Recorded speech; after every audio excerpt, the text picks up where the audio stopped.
J'ai toujours rêvé de faire un truc. Attendez, on va voir. Putain, ça marche! Attendez! Ah! Je savais que les deux licences fonctionnaient ensemble. Allez, générique. Fusion! Ya! Bonjour les padawans de la physique. Obi-Wan pour vous servir. Aujourd'hui, je réponds pas à vos questions. Donc, pas de science physique. Par contre, pour le prochain épisode, posez vos questions en commentaire. J'y répondrai lors de la prochaine vidéo. Je ne suis pas un spécialiste manga, mais si vous me suivez depuis longtemps, vous savez que je suis un grand fan de Dragon Ball. Et comme me suggère mon pseudo et mon générique, il y a une autre saga qui est chère à mon cœur. Bon, vu mon cadrage habituel, vous ne le voyez jamais. Mais il est là. Le Faucon Millenium, le vaisseau qui a réussi le raid de Kessel en moins de 14 parsecs. 12 parsecs. Oh, salut Yann. Si t'es là, ça veut dire que PH du point Génius doit pas être très loin. Oui, c'était à propos de quoi qu'est-ce? Eh mais dès que je prononce un truc, ça apparaît. Je veux bien une petite pipe. Mais qu'il est con. Et donc maintenant, voyons les références de Star Wars dans l'œuvre de Toriyama. Bon, étant un grand fan de Dragon Ball, il n'y a qu'une seule œuvre, Dragon Ball. Mais pour faciliter le propos, on va diviser la vidéo en plusieurs parties. La première partie sera Dragon Ball, lorsque Son Goku est enfant. La deuxième partie, ça sera Dragon Ball Z, quand Son Goku est donc adulte. La troisième partie sera DBGT.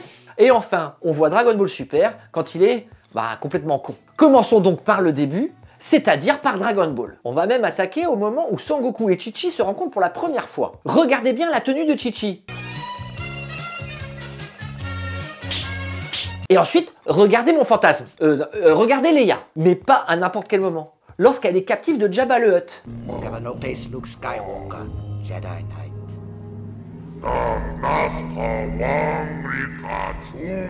Et ouais, c'est la même tenue. C'est la même, faut le dire vite. Hein. C'est la même. Voilà, comme ça passe. Continuons avec le premier Tenkaichi Budokai. Vous vous rappelez? C'est après l'entraînement de Krillin et Goku par Tortue Géniale. Clairement l'un des meilleurs personnages du manga parce que lui et moi, on partage les mêmes passions. Et à ce moment-là, on découvre un étrange participant, un Indien. Cet Indien s'appelle Nam. Et après le tournoi, lorsque Son Goku l'a vaincu, il rentre chez lui. Et regardez bien à quoi ressemble son village. Ce village est situé dans un pays désertique avec des maisons en forme de dôme. Si ça, c'est pas une référence au village de Luke sur Tatooine, je me coupe une couille. Je crois pas que c'en soit une. Non, clairement, c'en est pas une. Oh putain, dès que je trouve des rêves, ça y est, c'est pas bon quoi. Mais attendez, j'en ai d'autres. Bah non, t'en as plus qu'une. Je parle des références, pas de ma couille. Passons donc maintenant à la tour Karine. Vous vous rappelez, Son Goku vient de perdre contre Tao Pai Pai et il doit être plus fort. Il doit donc grimper la tour Karine pour arriver tout en haut, là où il y a Maître Karine. Une fois qu'il arrive dans le repère de Maître Karine, on voit à quoi ça ressemble. Est-ce que ça vous rappelle rien? Eh oui, ça ressemble très pour trait à la Cité des Nuages. Sauf que Lando est un putain de greffier et il a pas mal blanchi. Ouais, mais il a toujours la classe quand même. Même si ça reste un sale branleur doublé d'une vieille fourbasse de merde. Lando ou Karine? Mais les deux. Tiens d'ailleurs, tant que j'y pense, ça vous rappelle rien? Un vieil ermite qui vit tout seul, qui a 800 ans et qui se déplace avec une canne. En plus, il est pas très grand et il va former quelqu'un qui est venu le voir. Depuis 800 ans, je forme des Jedi. Ouais, on dirait bien Yoda quand même, hein. Et si on pousse encore plus loin, qui a été le premier élève de Maître Karine? Tortue Géniale, qui lui-même a été le maître de Son Goku. Son Goku qui lui aussi sera formé par Maître Karine. Tout comme Yoda qui a formé Obi-Wan, qui lui-même formera Luke, pour que Luke aille ensuite voir Yoda. C'est un peu tiré par les cheveux, mais il y a quand même un parallèle qui se forme, hein. On arrive ensuite au prochain Tenkaichi Budokai. Dans l'animé, on nous présente un certain Pampout, qui est un combattant de Muay Thai, mais aussi un acteur. Et on nous présente le film dans lequel il a joué, La Rage du Mutant. Et on le voit tout simplement tenir un sabre laser. Et pour clôturer la saga Dragon Ball, je vais être obligé de vous parler du Land Speeder de Luke. Le passage où Yajirobe emmène de nouveau Goku voir Karine après sa défaite contre Piccolo Daimao. C'est clairement la même scène que dans l'épisode 4 de Star Wars. Vous savez, c'est la scène où Luke emmène Ben Kenobi vers une certaine cantina. La cantina où on va découvrir quelqu'un qu'on connaît bien. Un certain Yann Solo, je suis le capitaine du Millennium Condor. Chico dit que vous demandez à louer un appareil pour aller sur Alderaan, c'est ça? Ça dépend. Il y a des meufs là-bas? Mais non. Bon, je crois qu'on va rester là du coup, hein. Passons maintenant à la partie préférée d'une majorité de gens, à savoir Dragon Ball Z. On va commencer déjà par l'arc Saiyan et par un tout petit fun fact, mais qui semble assez intéressant. Lorsque Son Goku est ressuscité et revient sur Terre pour se battre contre Vegeta et Nappa, il arrive à parler à Kaio par la pensée. Certes, ils ne sont pas aussi nombreux qu'avant, mais ils ont bel et bien survécu. Et ça, cette discussion un peu par la pensée, on l'a déjà vu dans Star Wars. Cet enfant n'a aucune patience. Il apprendra la patience. Autre parallèle possible, Le ki. Le ki dans DBZ, si on regarde bien, c'est un peu comme la force dans Star Wars. Par exemple, la majorité des guerriers Z sont capables de ressentir le ki de quelqu'un. Je ne sais pas, mais quelque chose se dirige par ici. Un peu comme les Jedi ressentent la force dans Star Wars. Il y a soudain un grand trouble dans la force. Encore un autre truc. Quand un Jedi meurt dans Star Wars, son enveloppe corporelle disparaît. Eh bien, regardez ce qui se passe lorsque Piccolo meurt après le combat contre les Saiyans.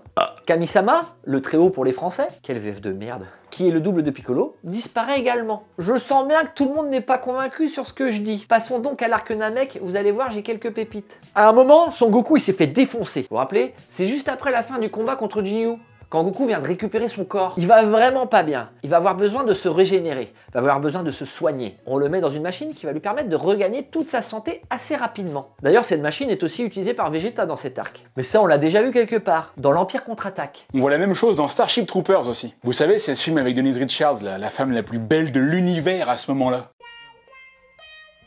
Ah ouais, là c'est bon. Fini de fantasmer sur Leia. En même temps, Leia, elle est morte. Hein. C'est pas forcément un problème. Hein. Je pense qu'on a fait le tour de l'arc Namek. Il va être temps de passer à l'arc des cyborgs. Je n'ai pas grand chose à dire sur cet arc, à part un truc important. Regardez la Time Machine utilisée par Mirai Trunks. Trunks du futur. On l'aurait pas déjà vu sur Hot par hasard?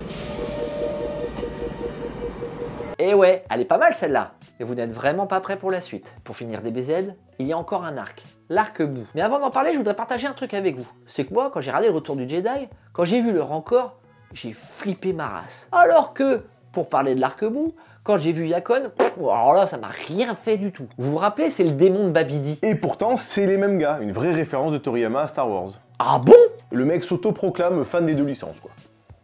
Excuse-moi, Yann il dit bien qu'il est fan d'astronomie. Hein. Et pour parler de l'arc Boo, on va reprendre le Retour du Jedi. Si je vous dis Bib Fortuna, vous voyez qui c'est? Difficile de l'oublier vu que c'est probablement l'un des personnages les plus laids de toute la saga. Moi, il m'a toujours fait penser à PH. C'est clair. Bon, et il te rappelle rien? Un truc rose avec une espèce de crête sur l'arrière du crâne. Mais c'est pas tout. Pour la prochaine info, vous allez halluciner. Lorsque Luke entre dans le repère de Jabba, Bib Fortuna et Jabba ont une discussion. Je vous fais écouter. Vous avez entendu? Non? Je vous la remets.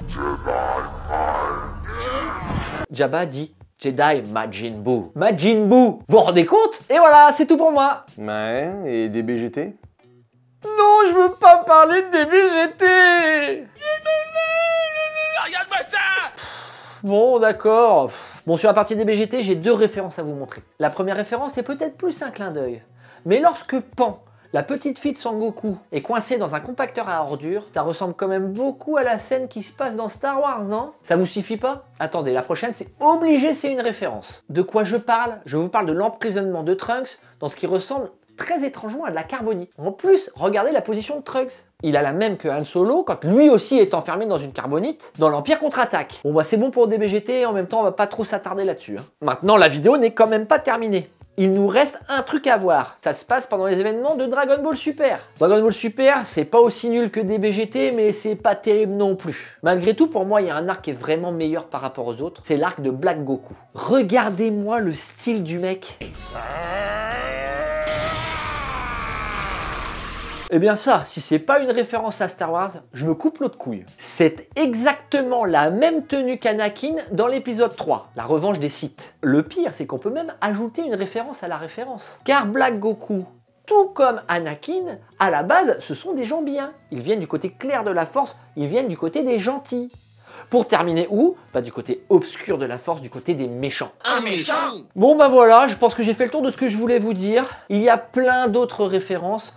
Le but là, c'était vraiment de partager un moment un peu chill avec vous, de pouvoir me marrer avec les copains. Cette chaîne, comme je l'ai dit en début de vidéo, n'est pas une chaîne manga, donc ne prenez pas tout premier degré, hein, c'était vraiment pour le fun. Avant de vraiment conclure la vidéo, je voudrais déjà dire que je peux mourir demain. Non mais attends pas demain. Non, mais ce que je veux dire, c'est que je suis honoré de pouvoir vous accueillir sur ma chaîne tous les deux. Je dévore votre contenu depuis tellement d'années, de savoir que vous êtes venus sur cette vidéo-là, c'est un vrai honneur pour moi. Vous les connaissez tous certainement. Au cas où, je dis bien au cas où vous ne les connaissez pas, allez voir leur chaîne. Je mets le lien de leur chaîne en description.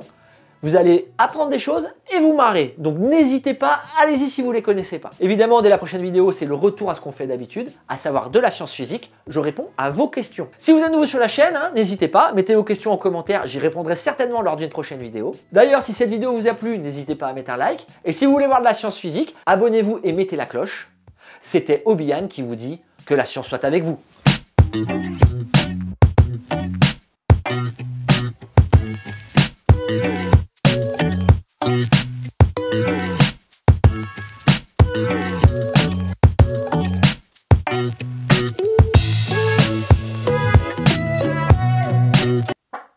J'ai pété.